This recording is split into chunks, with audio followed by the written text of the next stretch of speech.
It wouldn't have mattered if I'd agreed or not. I could tell from the way they spoke they were going to force me anyway. It's not fruitful, it's against our faith, and it doesn't produce positive results. As far as young women are concerned, even if they went to university, had great jobs, were very well qualified, they may not be able to fight it, and they may not be able to survive the negatives of having a forced marriage. I had nowhere to go, no one on my side. I felt trapped. Forced marriage in Scotland is a widely unreported issue that we wanted to investigate. Even in today's modern society, this violation of basic human rights is still a problem. We went to meet with Sheikh Amr Jamil, a Muslim scholar who works with Unity Family Services. He advocates for the prevention of forced marriage and helped us to understand more about the causes.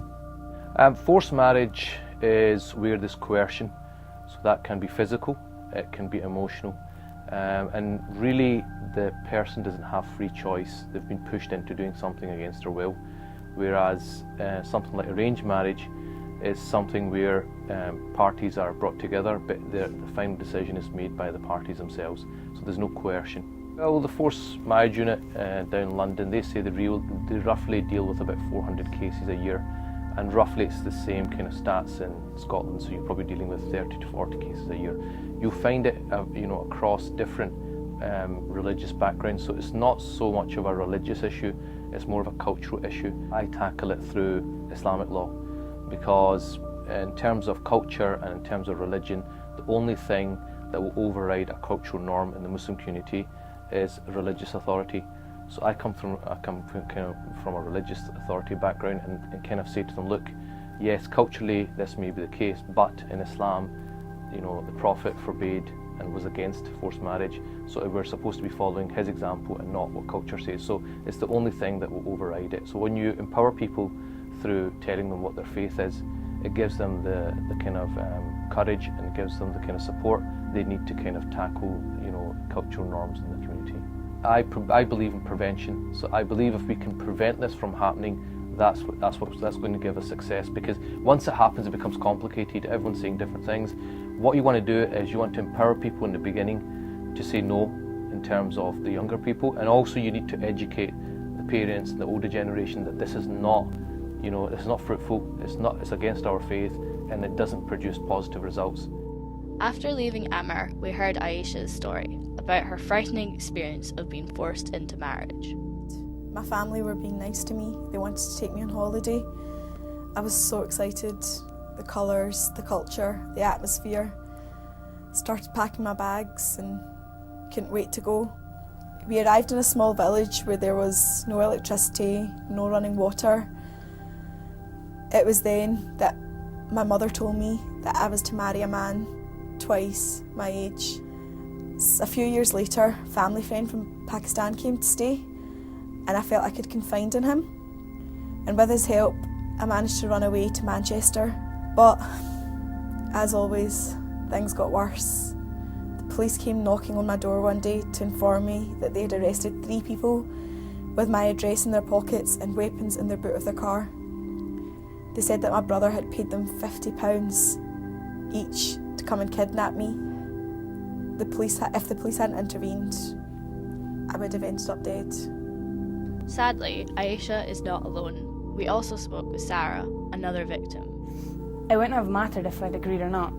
I could tell from the way they spoke they were going to force me anyway. My phone was taken away from me, and there was no computer in the house. I couldn't contact anyone. I was terrified, and I didn't know who to ask for help. Luckily, my family didn't know my sister still had her phone, and she called the British police. On the day of our wedding, some men came over to the house. My family must have thought they were just wedding guests, but they were from the UK embassy. They helped me gather my things and took me and my sister back to the embassy. I felt so ashamed. But all the workers understood. They'd seen lots of people in my situation before. When we returned to the UK, everything had changed. Our home was no longer our home anymore. The forced marriage unit helped us get our things and found us somewhere to stay. But even now, things are far from perfect. My parents are desperate to find us and get us married, despite everything that's happened. I worry that I'll bump into a random family member and the entire nightmare will start all over again. Victims like Aisha and Sarah have been helped by organisations like Shakti Women's Aid in Edinburgh. We spoke to Brazil about the problems of forced marriage. I think first of all we have to talk about it. And before we talk about it, we have to recognize that it's all our problem. Because one of the problems with the issue of forced marriage is that it has, although it's not, no one officially states it, but it's widely recognized and it's not untrue, that it is a problem that disproportionately affects Black minority ethnic communities. For some women, and we have worked with a number of young people who've grown up in Scotland who can't even speak English very well.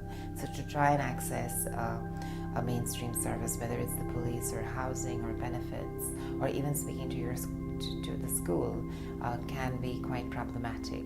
So agencies like ours are the sort of bridge that gap. We are the bridge that link women onto the services that they need. Young women tend to see forced marriage as an event in their lives. But personally, out of all the cases that I have worked on and my colleagues have worked on, we see it as a journey. We see it as a very disempowering experience. It may be presented to these women as an event, but actually the preparation for it starts much, much earlier. There are others who are just as much at risk. It does affect boys and young men.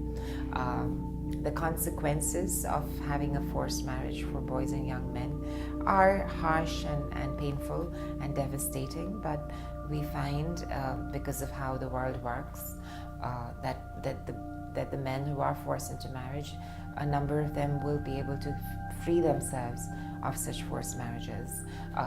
Let's just say that they live to tell the tale. As far as young women are concerned, even if they went to university, had great jobs, were very well qualified, they may not be able to fight it, and they may not be able to survive the negatives of having a forced marriage. Stories like Aisha's and Sarah's are shocking, but with the help of Unity and Shakti, things are getting better. It's the responsibility of everyone to speak up and escape the culture of forced marriage. The word Shakti, although translates as strength, it is a very female energy that cannot be destroyed. And I think that sort of represents all the service users we have, because they may choose never to leave their abusive situation, but they rebel against it. And that requires a lot of strength. And there will be those who will leave and go out and rebuild their lives, and they are also Shakti. And for us who work here, we are also Shakti, and because you are making this movie, you are also Shakti. So, I think that word has a really, really powerful meaning if you study it and experience it.